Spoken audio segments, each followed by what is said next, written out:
Hello friends, आज हम लोग डिस्कस करते हैं कि आईटीआर हर साल फाइल करना मैंडेटरी है या नहीं, या आईटीआर फाइल करना भी मैंडेटरी है या नहीं। ठीक है, तो फ्रेंड्स, इनकम टैक्स में एक सेक्शन है, सेक्शन 139, रिटर्न ऑफ इनकम। ये सेक्शन जो है शुरू होती है एवरी पर्सन से। सेक्शन का शुरुआत ही एवरी पर्सन से होता है, मतलब सारे पर्सन्स को वो इंक्लूड कर लिया। उसके बाद बोलते हैं कि बीइंग कंपनी एंड फॉर्म। ठीक है, एवरी पर्सन में से कंपनी एंड फॉर्म को अलग छाट दिया।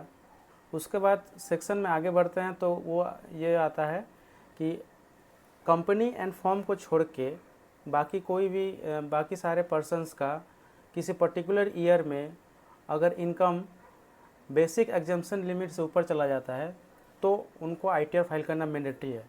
ठीक है, और बेसिक एग्जम्पशन लिमिट क्या है वो आपको स्क्रीन में दिख रहा होगा। हर एज ग्रुप के लिए अलग अलग बेसिक एग्जम्पशन लिमिट है। ठीक है, वो आप देख सकते हो।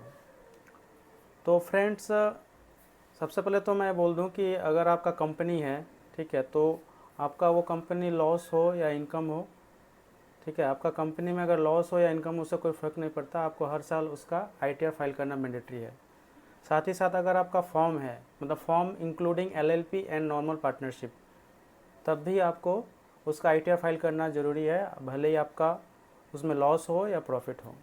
ठीक है, अगर इन चीज़ों में अगर आप कवर नहीं होते हो, मतलब आप कंपनी भी नहीं हो, फॉर्म भी नहीं हो, ठीक है, और आपका किसी ईयर में 2.5 लाख 3 लाख है, जो भी है, बेसिक एग्जाम्पशन लिमिट से आपका इनकम क्रॉस नहीं करता है, तो इस कंडीशंस में तो आप नहीं फॉल कर रहे हो, मतलब कि आपको आईटीआर फाइल करना नहीं चाहिए। ठीक है, बट उसके बाद एक और कुछ कंडीशंस है जिसका अगर आप फुलफ़िल करते हो तो आपको उस साल का आईटीआर फाइल करना मैंडेटरी है। अगर आपका इलेक्ट्रिसिटी बिल 50,000 से ऊपर का पे करते हो, अगर आपका कंपनी का हो या अपने बिजनेस से रिलेटेड हो या अपने घर का इलेक्ट्रिसिटी बिल 50,000 से ऊपर का एनुअली पे करते हो तो आपको आईटीआर फाइल करना मैंडेटरी है। उसके बाद अगर आप अगर आप फॉरेन ट्रैवल कर रहे हो, ठीक है, अकेले कर रहे हो या फैमिली के साथ कर रहे हो, या अपने फ्रेंड्स या फैमिली को स्पॉन्सर कर रहे हो फॉरेन ट्रैवल के लिए, तो आपको आईटीआर फाइल करना मैंडेटरी है। तो फ्रेंड्स, अगर आप फॉरेन ट्रैवल कर रहे हो तो याद रखना आईटीआर फाइल करना मैंडेटरी है आपका। ठीक है, उसके बाद ये है कि अगर आपके पास क्रेडिट कार्ड है, ठीक है, ये तो हर हर किसी के पास क्रेडिट कार्ड होता है। ठीक है, तो ये मैंडेटरी क्लॉज है फ्रेंड्स। मतलब अगर आपके पास क्रेडिट कार्ड है, एड ऑन कार्ड को छोड़ के, मतलब कि कोई हस्बैंड के नाम पे प्राइमरी होल्डर है, क्रेडिट कार्ड का प्राइमरी होल्डर है, और उसका एड ऑन कार्ड अपने वाइफ को देता है, तो वाइफ का मैंडेटरी नहीं है, सिर्फ हस्बैंड का काउंट होगा इसमें। ठीक है, क्रेडिट कार्ड होल्डर वाले को लिए मैंडेटरी आईटीआर फाइलिंग है। ठीक है, उसके बाद अगर आप किसी क्लब का मेंबर हो और उस क्लब का मेंबरशिप ही 25,000 से ज़्यादा है, तब भी आपका आईटीआर मैंडेटरी है। उसके बाद अगर आप कोई बिजनेस कर रहे हो और जिसका टर्नओवर 60 लाख से ज़्यादा है साल का, तब भी आपको आईटीआर फाइल करना मैंडेटरी है। हो सकता है आप ये दलील दो कि भले ही मेरा जो टर्नओवर है 60 लाख से ऊपर है, 60 लाख से ऊपर है, बट मेरा जो इनकम जो है ना वो 2.5 लाख से कम ही है उस बिज़नेस का।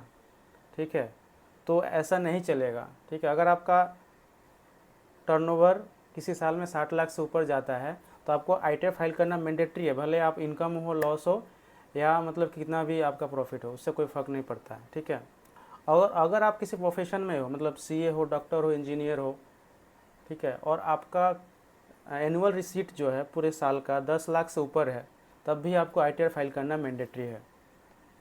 उसके बाद ये है कि अगर आपका पूरे साल में टीडीएस या टीसीएस जो डिडक्ट हो रहा है वो 25,000 से ऊपर का डिडक्ट हो रहा है, तब भी आपका आईटीआर फाइल करना मैंडेटरी है।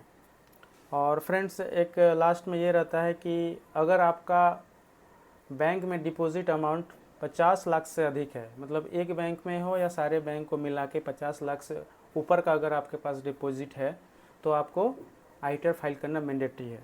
तो फ्रेंड्स, मैं ये जो भी मैंडेटरीज मैं बोल रहा हूँ, एक्सपेंसेस वगैरह, वो किसी हर पर्टिकुलर ईयर में आप देखोगे, हर पर्टिकुलर ईयर का आप काउंट करोगे। अगर आप ऊपर में जो 2.5 लाख से नीचे का बोल रहे हो वो किसी ईयर का काउंट करोगे, ठीक है। मान लो हो सकता है किसी ईयर में आपका 2.5 लाख से ऊपर का हो, या मैंने बेसिक एग्जामेशन से ऊपर आपका इनकम जा रहा हो, तो उस साल तो आपका ITR फाइल करना मैंडेटरी है। बट हो सकता है नेक्स्ट ईयर में आपका इनकम जो है बेसिक एग्जामेशन से नीचे जा रहा हो, ठीक है, तो उस साल आपको ITR फाइल करना मैंडेटरी नहीं है।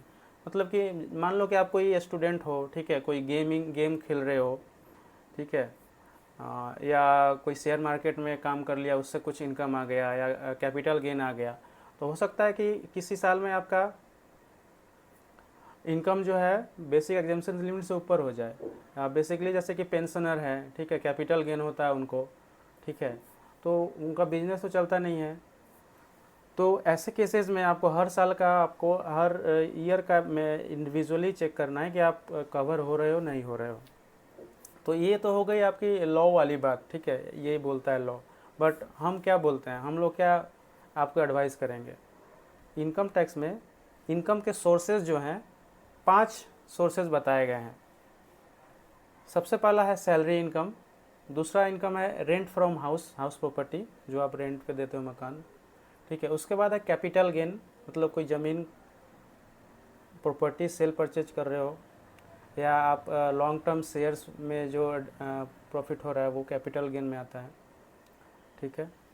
उसके बाद है बिजनेस एंड प्रोफेशन, मतलब कोई बिजनेस करो या प्रोफेशन में हो। और लास्ट में आता है अदर सोर्स, मतलब कोई भी इनकम अगर चारों में कवर नहीं होता है तो अदर में कवर होता है। तो फ्रेंड्स, मेरा ये एक्सपर्ट एडवाइस ये है, अगर आपका इनकम फ्रॉम बिजनेस है और बिजनेस कर रहे हो, तो हमारे एक्सपर्ट एडवाइस के अनुसार आपको हर साल ITR फाइल करना चाहिए, ठीक है। क्योंकि आपका बिजनेस चल रहा है फ्रेंड्स, और बेसिक एग्जामेशन लिमिट जो है पूरे साल में लगभग 2.5 से 3 लाख है, ठीक है। तो 2.5 से 3 लाख जो है वो किसी फैमिली के लिए ज़्यादा नहीं है बेसिक नीड को पूरा करने के लिए। मतलब उतना तो आपका पूरे साल का इनकम होगा ही होगा, ठीक है। और अगर आप किसी बिजनेस, अपने बिजनेस का प्रॉपर डॉक्यूमेंटेशन ईयरली सब कुछ मेंटेन रखते हो, ITR में एक साल का गैप रखते हो, टाइमली ITR फाइल करते हो, तो आपको लोन लेने में भी आसानी होगा। तो फ्रेंड्स, आशा करता हूँ कि आपको ITR मैंडेटरी है नहीं है, आपको सब कुछ समझ में आ गया होगा, ठीक है। अगर कुछ भी डाउट होता है तो हमें आप कमेंट करके पूछ सकते हैं। तो फ्रेंड्स, इस वीडियो में इतना ही। अगर आपको ये वीडियो पसंद आया हो तो प्लीज़ लाइक करें, अपने दोस्तों के साथ शेयर करें, एंड इस चैनल को ज़रूर सब्सक्राइब करें। Thank you.